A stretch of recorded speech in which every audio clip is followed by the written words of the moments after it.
สูงพี่น้องเซงค่ะเมื่อไรเขามาอยู่ที่เจ้าเมืองค่ะศาลเจ้าพ่อเมืองแขของเมืองแม่ฮ่องสอนเนาะเมื่อไรก็เป็นวัน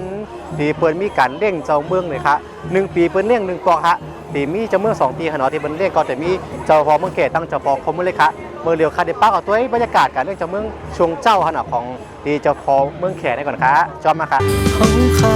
เป็นลูกไต้อ่อนใจคนผ่านยันเมืองไต้มาก็เป็นข้าวข้าวกอโหลดซื้อพวงเมื่อไรกว่าหลูเจ้าเมืองก่อนค่ะอ๋อไปส่งค่ะ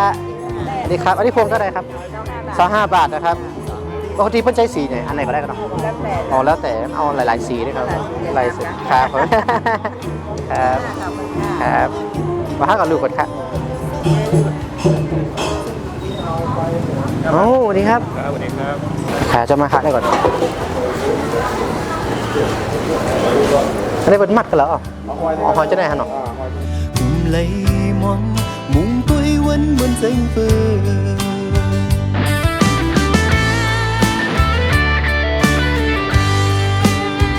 tim cô sân chát bán ôn câu lấy hốc nhã can túc kha tàn hư xê có câu bay tay tức thôi chân yêu bỏ tánh mẹ bay thả mongอยู่กี่เฮินจ้องเตมีน้องหญิงก็เลยฮักในหัวใจ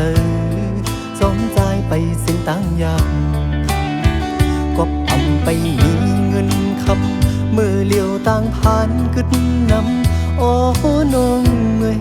จ้องนั่งจมใจเฮาเลย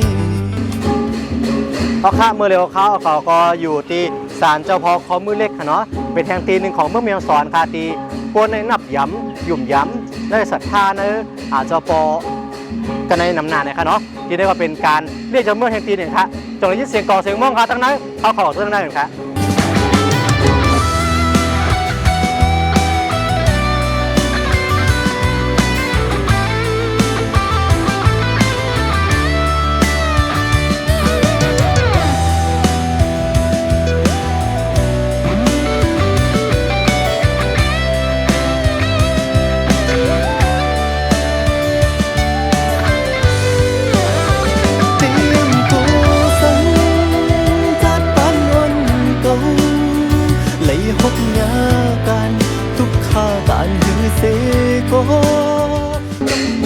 เขาได้หันมาตั้งหน้าถนนมีเจ้าปอเจ้าเมย์หลายก็หลายป้าเลยมา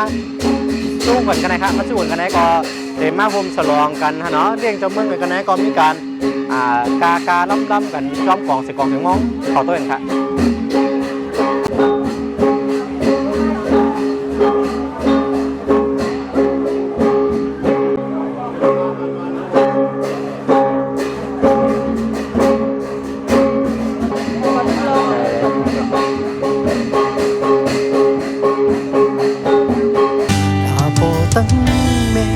และเมืองไต้เฮาตั้งหลาย